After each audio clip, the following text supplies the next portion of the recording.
Hello and welcome back to the Allotment. So today up here I've had to do a bit of watering outside as things are getting a little bit dry for the seedlings I put in there. So they've had a good soaking this morning by manual means because we're not allowed to use sprinklers up here. As you see, things are growing away nicely there. But we'll go have a look at the polytunnel in a bit more detail. This came from First Tunnels. You'll have seen pictures on the Facebook page now. We've got a wide door this end, which is an optional extra. We've also got optional crop bars down the side here, which allows me to tie things on. And crop bars across the middle as well. There's little storm braces you can see at the hoop joints on the sides because the hoops come in 4 pieces and are bolted together. Had to go down that route so I could actually get it up here in my truck. The central bar is standard what runs along the ridge. You see we're using the bars to tie the ropes to there. Those bars are just over 1 inch in diameter. Run the ropes down for our various tomato and cucumber plants.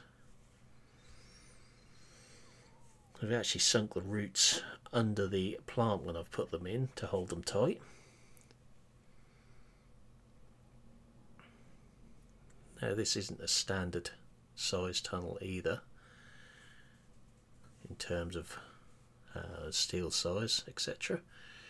But you see plants are getting bigger there, so we just tie them in as they come up.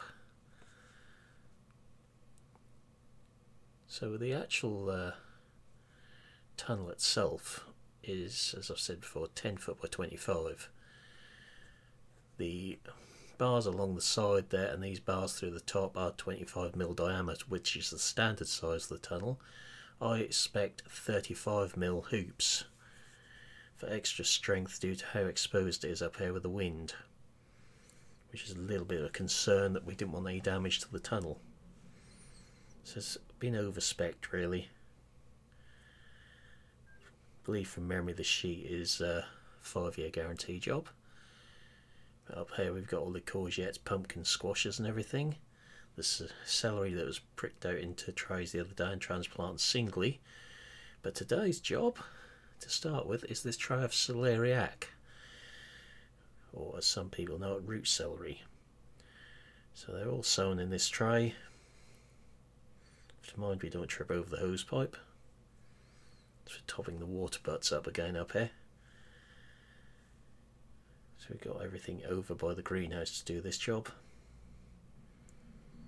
So you can see we've got 2 containers on the back there, and that one is nearly empty, so I've got to top that up as well. Whereas the one on the back of the greenhouse here is getting full.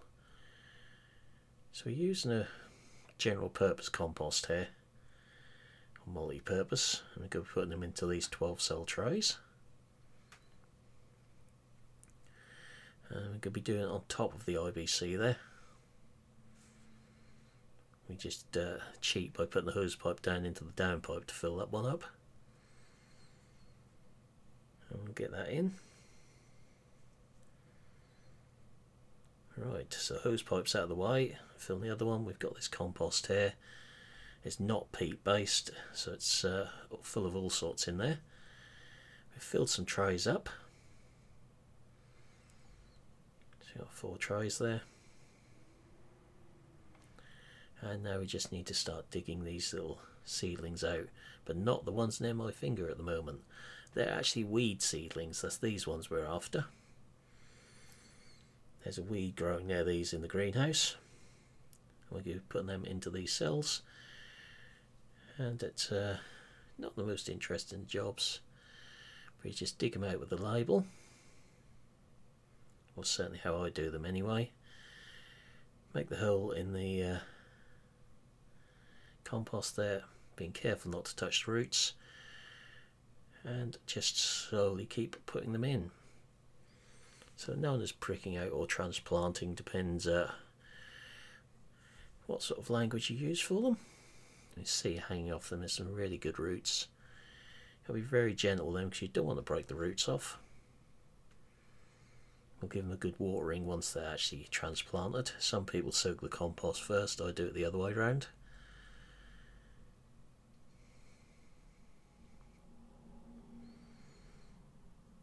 So these are hopefully will be okay, and they'll grow in some nice, well, known as the ugly root because of how they look, but have a nice taste to them when roasted, and you can boil and mash them as well. Don't tend to use the tops off them though. Bit of a nutty taste to them. Tend to work on top of the IBC because it means I aren't bending over and hurting my back doing this.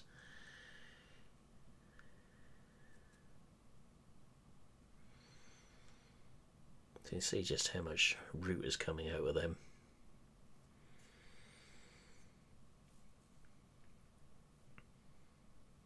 So there's probably enough for 2 trays there. The other trays will be used for some seed. If there's any spare, I generally put them in pots. I'll just do 1 tray full in the video.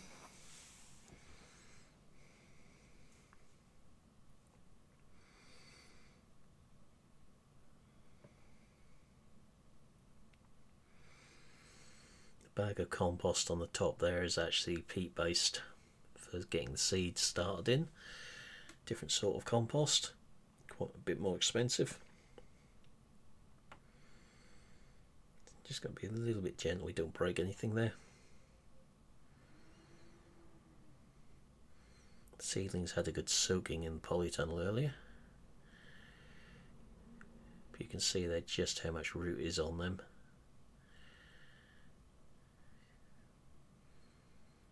So you don't actually want to handle the roots themselves because they're very easy to damage at this size.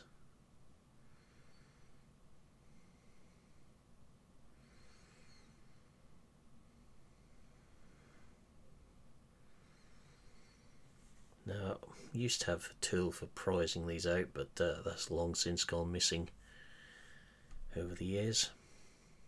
So now you just dig them out of the label, it's a lot easier. Just loosen them up a bit.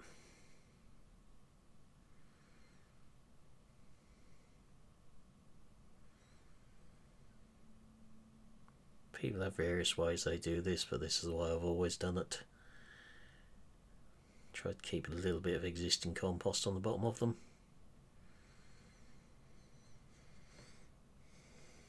Be a bit careful this newer compost because there's often bits of wood or plastic in some of it as well. This stuff doesn't seem too bad, but I have had some brand name stuff this spring which has given me splinters, so I don't like wearing gloves doing this sort of thing.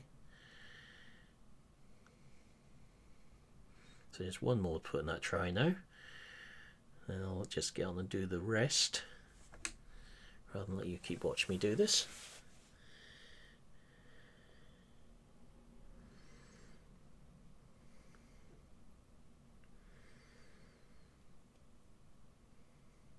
So we've done them all now, and for those that don't know what celeriac looks like, that is the stuff.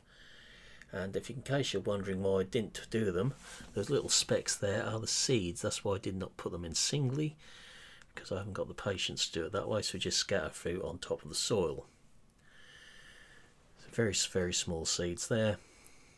My pen has gone missing, so all I've done is stuck a white label in these so I don't mix them up with the celery. So there's 2 trays and 3 pots there. We're now going to put some sprouts into these other ones. A variety called Bedford Darkmar.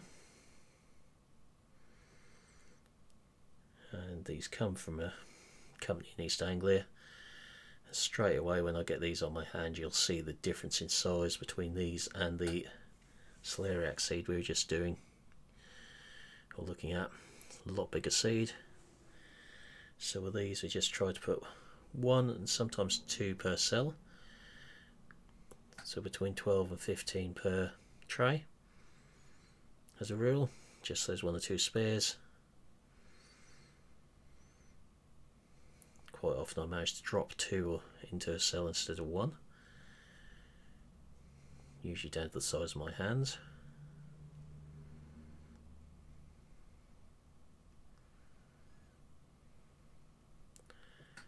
It's already got some sprouts in the garden, so we're just putting some more in now. And after these I've got some more calibres to put in as well, or green broccoli.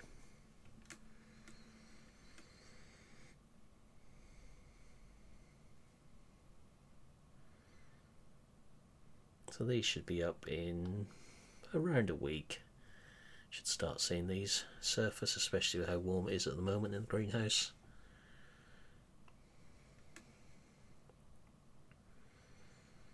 So doing 6 trays, there's 4 on the top here and 2 behind me, which I'll just put in off camera.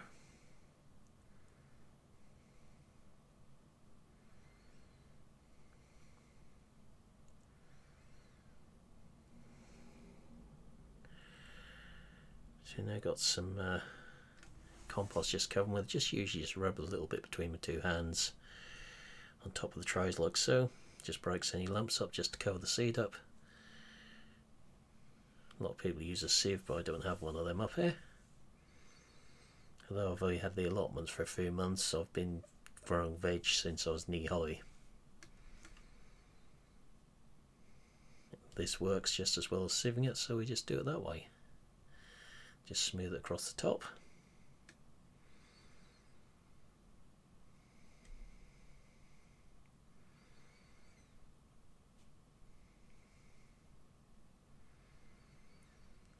Looking over the side there, because the shed door just banged shut on the neighbour's allotment. I've got these little labels to put in. Pre-printed, these were, from memory, about £1.60 for 100, so actually cheaper than buying blank labels. So garden centre standard label. Let me just get these into the greenhouse and give them a good soaking.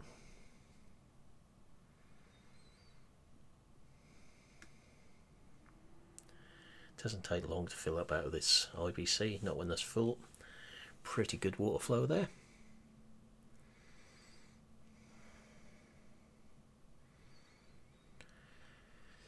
As you can see there, greenhouse is a little bit on the full side, even more so, or will be even more so once I've put the trays of Calabrese in here as well. But all to the left there we've got various squashes, pumpkins, cucumbers and some sweet corn. More sweet corn in front of us there as well.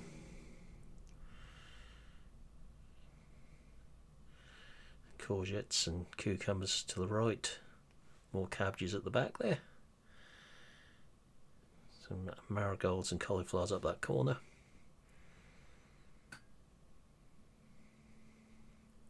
Ignore the rat bait boxes. I had a rat move in here over Christmas, but look, that's gone now. So that is where I'm going to leave this video. So for now I'm going to say I hope you've enjoyed the video. Thank you for watching, and I will see you again in the next one. Goodbye for now.